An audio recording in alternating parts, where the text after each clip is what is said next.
Welcome to Studio 90 in Frisco, Texas, where it's been another busy day of competition at the 2011 and 12 Development Academy playoffs.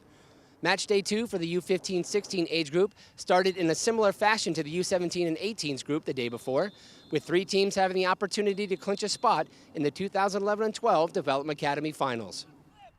In Group 6, Concord Fire exploded for 5 goals to earn their first victory of the week and move within 1 point of group leaders DC United.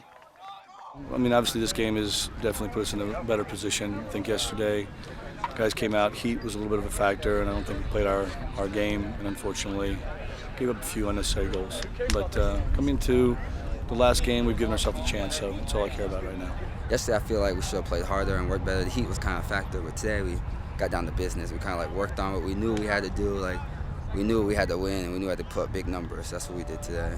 Over in Group 7, Arsenal FC was moments away from virtual elimination when Mason Clerk slotted home the game winner for a 3-2 win that catapulted Arsenal into second place. It was a set piece, and then my other center back headed it on, and I didn't even look at the goal. I just turned and shot it, and it went in the side netting. Bit of a roller coaster ride. I thought good overall. We had our moments, you know, when we looked very good going forward. And then there were moments where we were playing on our heels a little bit. It was a good game, but a little bit back and forth for my liking. I thought we played great. We had a few mistakes, but we put that aside and got the win. Group 8 got turned on its head when St. Louis Scott Gallagher, Missouri scored 2 unanswered goals for a 2-1 come-from-behind win against San Diego Surf that vaulted them into first place. Well, all season long, we actually, every time we went down a goal, we never came back, and we were telling ourselves this is the time to do it, playoffs. So had the motivation and got it done. So it was fun. I was really proud of them. I mean, that was 2 good teams going at each other and a lot of skill on the field, and it was a fun game to watch for a coach. This ball got served over, and I saw 2 guys coming towards me and just took a touch back the other way in between them and got a little toe poke in. So I felt good getting that goal.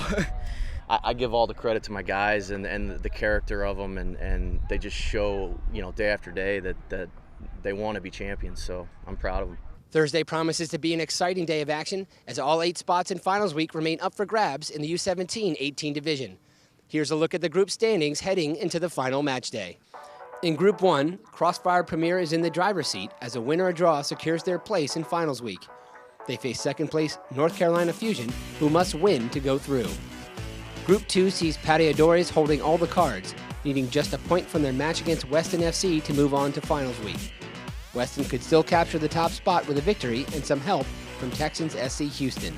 In the highly competitive Group 3, it's win and they're in for De Anza Force.